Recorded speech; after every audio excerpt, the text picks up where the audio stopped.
páginas, ni abrir ni siquiera las Sagradas Escrituras para buscar, leer y ver si estas cosas son así. La idea es que el predicador no puede equivocarse. Esta es una de las cosas que las sectas, el sectarismo, tienen. Que ya con lo que el predicador les haya predicado, ya con lo que él haya hecho eso, no hay necesario de estar abriendo las Biblias. Pero es una equivocación muy grande, hermanos. Porque ¿cómo podemos saber nosotros si realmente el que nos está predicando nos está diciendo la verdad de acuerdo a la palabra de Dios? Y por eso nos dice aquí que hoy en día en la iglesia hay una gran apatía, que los miembros no se molestan ya, ni abrir las páginas de sus Biblias para buscar, leer, para ver si es verdad lo que se está predicando. La idea es que el predicador no se puede equivocar y él lo sabe todo. Jeremías capítulo 17, versículo 5. El libro de Jeremías, capítulo 17.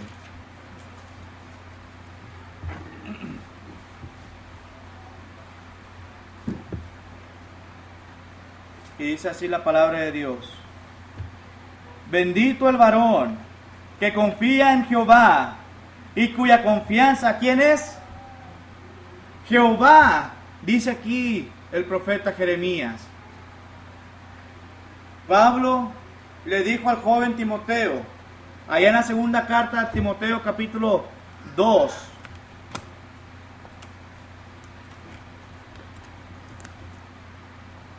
segunda carta a Timoteo capítulo 2 y versículo 15.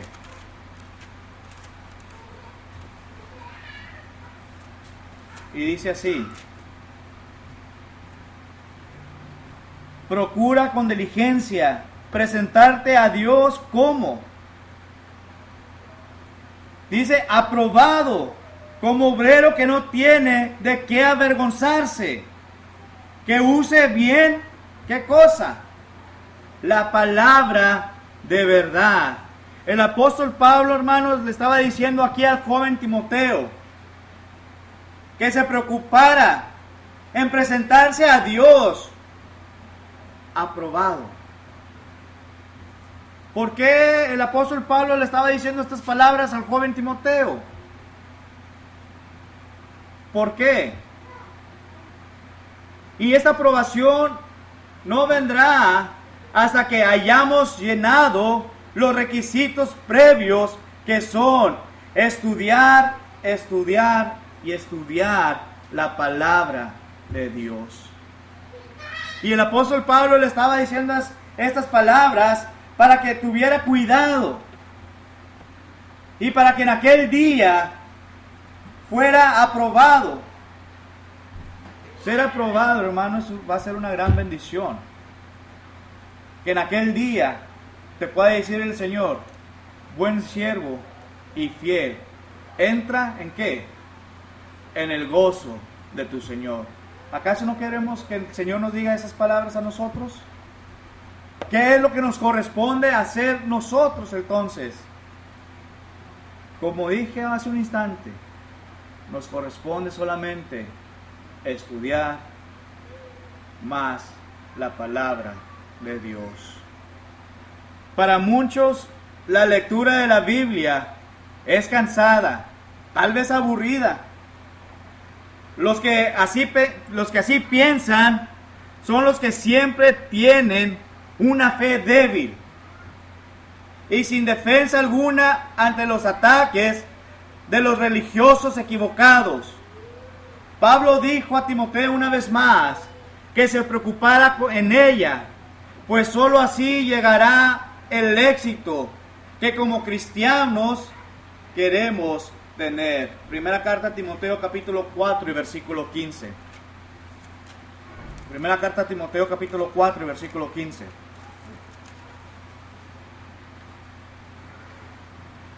Y este consejo, hermanos, no solamente se lo está dando al joven Timoteo, sino que también nos lo está dando a usted y a mí. Y dice así la palabra de Dios: no descuides el don que hay en ti, que te fue dado mediante profecía, con la imposición de las manos del presbiterio. Ocúpate, versículo 15, en estas cosas, permanece en ellas, para que tu aprovechamiento sea manifiesto a todos. Ten cuidado de ti mismo y de la doctrina. Persiste en ello, pues haciendo esto te salvarás a ti mismo y, dice, y a los que te oyeren. Y este es el consejo del apóstol Pablo, para usted y para mí, que nos ocupemos en estas cosas, que nos ocupemos en la lectura, que nos ocupemos en las cosas de Dios. Y dice aquí claramente, para que sea para nuestro aprovechamiento y sea manifestado también. Pero no solamente eso, sino dice también que haciendo esto nos vamos a salvar, pero también les va a ayudar a aquellas personas que nos están oyendo. Entonces, escudriñar las Escrituras es más que beneficioso, pues ellas te pueden capacitar para toda buena obra que emprendamos como cristianos.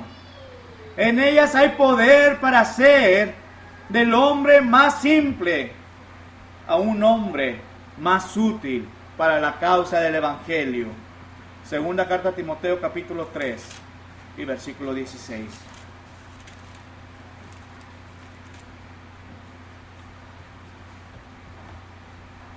Toda la Escritura es inspirada por Dios y útil para enseñar, para redarguir, para corregir, para instruir en justicia. Y versículo 17 dice, a fin de que el hombre de Dios sea como perfecto, enteramente preparado, ¿para qué? Para toda buena obra.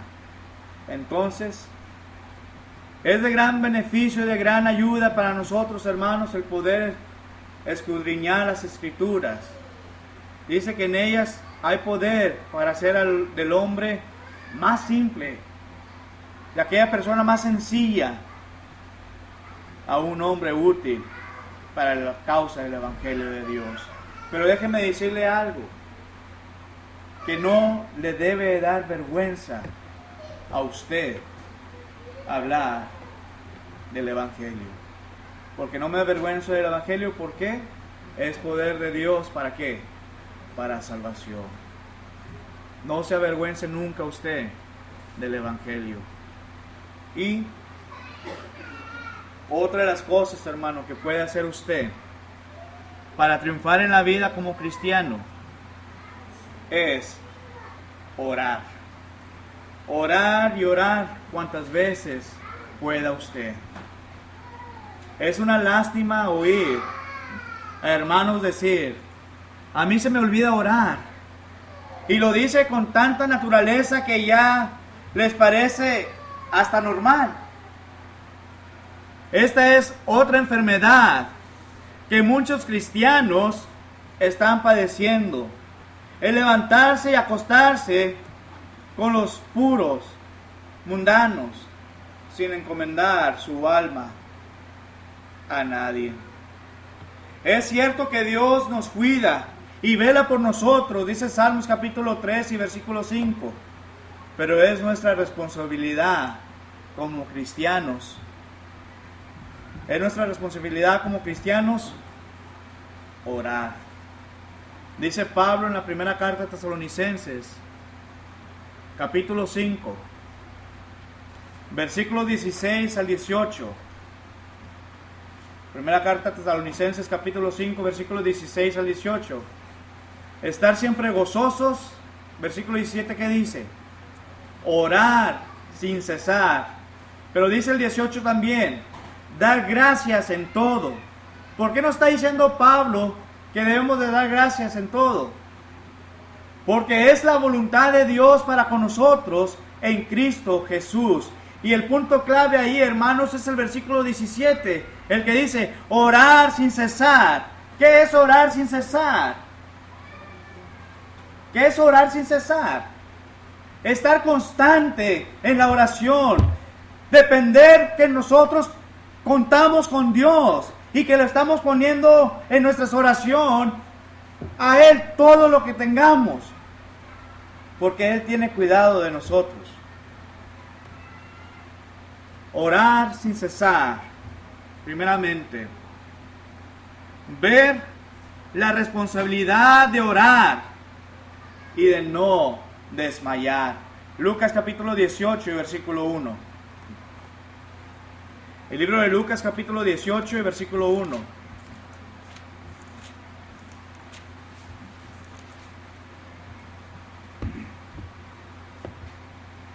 También le refirió Jesús una parábola sobre la necesidad de orar siempre y no desmayar.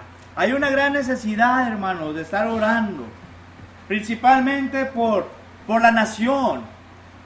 También estar orando por todo lo que está pasando alrededor nuestro. Pero como dije al principio de este punto, se nos ha estado olvidando orar a Dios por ello. Entonces, es una responsabilidad de orar, pero dice de no desmayar. Jesucristo le estaba refiriendo estas palabras y esta parábola a aquella gente en aquel tiempo, pero ahora nos lo está dejando a usted y a mí también, para que lo hagamos. Y Jesús nunca la descuidó. Y ese es el ejemplo que usted y yo debemos de tomar como cristianos. Y si usted aún no es cristiana, debe de tomar este ejemplo también de Jesús, de no desmayar, de no olvidarse, de no descuidarse de la oración. Juan capítulo 17, versículos 1 al 26 nos lo dice.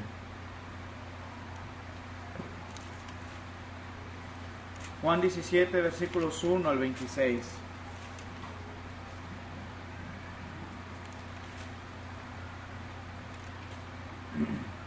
Estas cosas habló Jesús y levantando los ojos al cielo dijo: Padre, la hora ha llegado, glorifica a tu Hijo para que también tu Hijo te glorifique a ti, como les ha dado potestad sobre toda carne, para que dé vida eterna a todos a los que le diste. Y esta es la vida eterna, que te conozcan a ti, el único Dios verdadero, y a Jesucristo, a quien has enviado. Yo te he glorificado en la tierra, he acabado la obra que me diste que hiciese.